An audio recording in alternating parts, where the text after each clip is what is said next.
Atos dos Apóstolos, capítulo 22.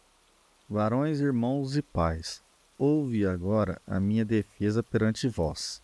E quando ouviram, falar-lhes em língua hebraica, maior silêncio guardado.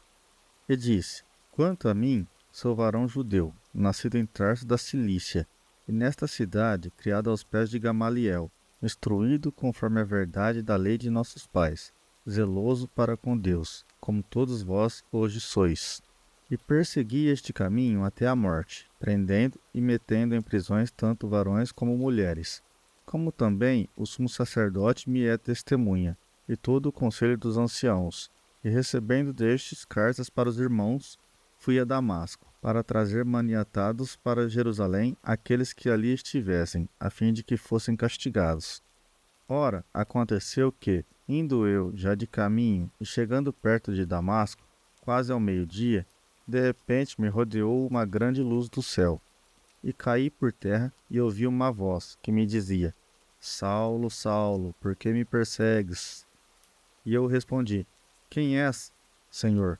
E disse-me: Eu sou Jesus, o Nazareno, a quem tu persegues. E os que estavam comigo viram, em verdade, a luz, e se atemorizaram muito, mas não ouviram a voz daquele que falava comigo. Então disse eu: Senhor, que farei? E o Senhor disse-me: Levanta-te e vai a Damasco, e ali se te dirá tudo o que te é ordenado fazer. E como eu não via, por causa do esplendor daquela luz, fui levado pela mão dos que estavam comigo, e cheguei a Damasco. E certo Ananias, varão piedoso conforme a lei, que tinha bom testemunho de todos os judeus que ali moravam, vindo ter comigo, e apresentando-se, disse-me: Saulo, irmão, recobra a vista. E naquela mesma hora ouvi. E ele disse: O Deus de nossos pais de antemão te designou para que conheças a sua vontade, e vejas aquele justo, e ouças a voz da sua boca. Porque hás de ser sua testemunha para com todos os homens do que tens visto e ouvido. E agora, por que te detens? Levanta-te e batiza-te, e leva os teus pecados, invocando o nome do Senhor. E aconteceu que, tornando eu para Jerusalém, quando orava no templo, fui arrebatado para fora de mim.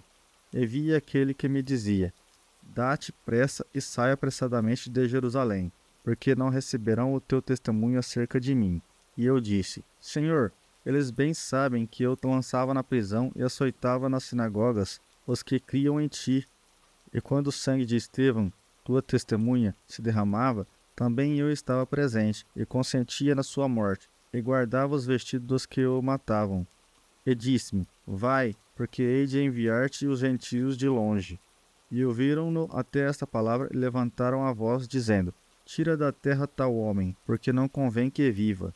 E clamando eles, e arrojando de si os vestidos, e lançando pó para o ar, o tribuno mandou que o levassem para a fortaleza, dizendo que o examinassem com açoites, para saber por que causa assim clamavam contra ele. E quando o estavam atacando com correias, disse Paulo ao centurião que ali estava: É-vos lícito açoitar um romano, sem ser condenado? E ouvindo isto, o centurião foi e anunciou ao tribuno, dizendo: E o que vais fazer, porque este homem é romano? E vindo o tribuno, disse-lhe: Dize-me, és tu romano? E ele disse: Sim. E respondeu o tribuno: Eu com grande soma de dinheiro alcancei este direito de cidadão. Paulo disse: Mas eu o sou de nascimento. E logo dele se apartaram os que o haviam de examinar. E até o tribuno teve temor, quando soube que era romano, visto que o tinha ligado. E no dia seguinte, querendo saber ao certo a causa por que era acusado pelos judeus, soltou-o das prisões e mandou vir os principais dos sacerdotes e todo o seu conselho. E, trazendo Paulo, o apresentou diante deles.